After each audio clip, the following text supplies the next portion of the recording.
Dinas Perpustakaan Provinsi Maluku gelar bedah buku Janda Bukan Beranda, karya Eko Poseratu. Dinas Perpustakaan dan Kearsipan Provinsi Maluku menggelar acara bedah buku berjudul Janda Bukan Beranda, karya Eko Saputra Poseratu pada Rabu 2 Juli 2025. Kegiatan berlangsung di Aula Baca Disperpusip Maluku dan dihadiri oleh pegiat literasi, mahasiswa, serta masyarakat umum. Dalam kegiatan tersebut, penulis Eko Poseratu turut hadir sebagai narasumber utama, didampingi praktisi budaya sekaligus jurnalis senior Rudy Fofit. Bedah buku ini menjadi bagian dari upaya Disperpusip dalam meningkatkan minat baca, mendorong budaya menulis, serta membumikan literasi di tengah masyarakat Maluku. Kepala Bidang Pembinaan Perpustakaan, Layanan dan Kegemaran Membaca, Rio MZ Pelu, menjelaskan, minat baca masyarakat Maluku masih berada di bawah standar nasional. Jika indeks nasional berada di angka 70 poin, Maluku masih tertahan di angka 62. Diharapkan melalui kegiatan ini, dia mengajak masyarakat dan generasi muda Maluku lebih mencintai buku, serta menumbuhkan kebiasaan membaca sebagai bagian dari transformasi sosial yang inklusif. Kita menggelar acara bedah buku, bagian dari bagaimana mengajak generasi muda, masyarakat, pegiat literasi untuk lebih suka dengan buku. Yang kedua, dengan bedah buku ini kita mengeksplorasi gagasan, visi, pemikiran yang diinisiasi oleh penulis. Sehingga dengan zaman yang sekarang serba instan, lihat apa saja bisa di internet, dengan bedah buku orang bisa lebih mendalami terkait dengan suatu konteks.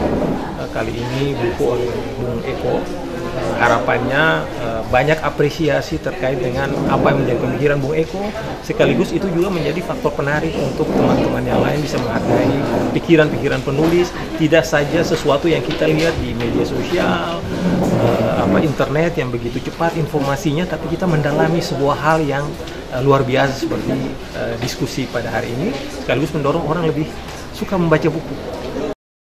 Eko menjelaskan bahwa buku Janda Bukan Beranda lahir dari refleksi atas berbagai fenomena sosial yang ia temui. Buku ini menyuarakan pentingnya mengubah pandangan negatif terhadap perempuan yang berstatus janda. Ditegaskan, janda bukan aib. Mereka adalah perempuan tangguh yang harus dihargai, diterima, bahkan dijadikan contoh atas ketegaran mereka menghadapi kerasnya kehidupan. Ia menekankan bahwa membaca buku dapat membuka wawasan tentang etika, budaya, dan sastra. Menurutnya, literasi yang baik membuat seseorang lebih bijak dalam menilai sesama. Eko juga mendorong pemerintah daerah untuk menghadirkan penerbit lokal di Maluku guna membuka ruang tumbuh bagi para penulis daerah. Buku ini memposisikan perempuan janda sebagai orang-orang yang patut untuk dicontohi, malah orang-orang yang kehilangan suami karena membela tanah ini, yang karena berjuang untuk negeri ini. Mereka adalah janda-janda yang sangat terhormat, dan kiranya apa yang mereka lakukan dan perjuangkan itu menjadi teladan, dan jangan menjadi janda atau orang-orang yang hanya bisa menghina, tapi menjadi orang-orang yang saling membagi kekuatan apapun yang bisa kita lakukan, sekalipun itu lewat puisi. Budaya baca ini masih sangat jarang kita lihat di Maluku, karena tidak bisa kita temukan orang baca buku di mobil, di angkot, di kafe, di taman, sangat jarang. Tidak seperti orang yang di luar sana, mereka baca buku dimanapun ada sempat. Mari kita budayakan membaca, mencintai buku-buku penulis Indonesia, terutama di Maluku. Karya-karya mereka itu sangat luar biasa dan banyak penulis dari Maluku. Baca, bagikan, diskusikan, supaya kita punya minat baca itu meningkat. Ini juga menjadi pesan untuk pemerintah supaya berkolaborasi untuk mengadakan dan menghadirkan penerbit. Sementara itu, Rudy Fofit mengapresiasi karya Eko yang dinilai mampu mengedukasi masyarakat melalui pendekatan sastra. Ia menyebut bedah buku seperti ini penting untuk menumbuhkan apresiasi terhadap karya lokal sekaligus memperkaya wawasan publik. Menurutnya, literasi bukan hanya soal membaca, tapi juga memahami sejarah, kehidupan, dan nilai-nilai sosial melalui karya sastra.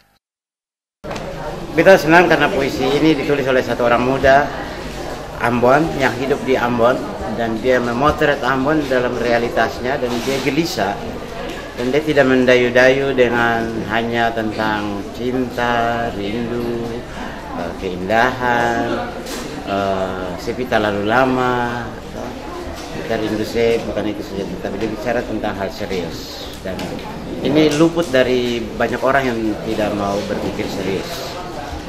Lagu-lagu Ambon terlalu membuat kita mendayu-dayu. Puisi Eko membuat kita harus berpikir keras bahwa Republik ini tidak boleh dikelola secara main-main.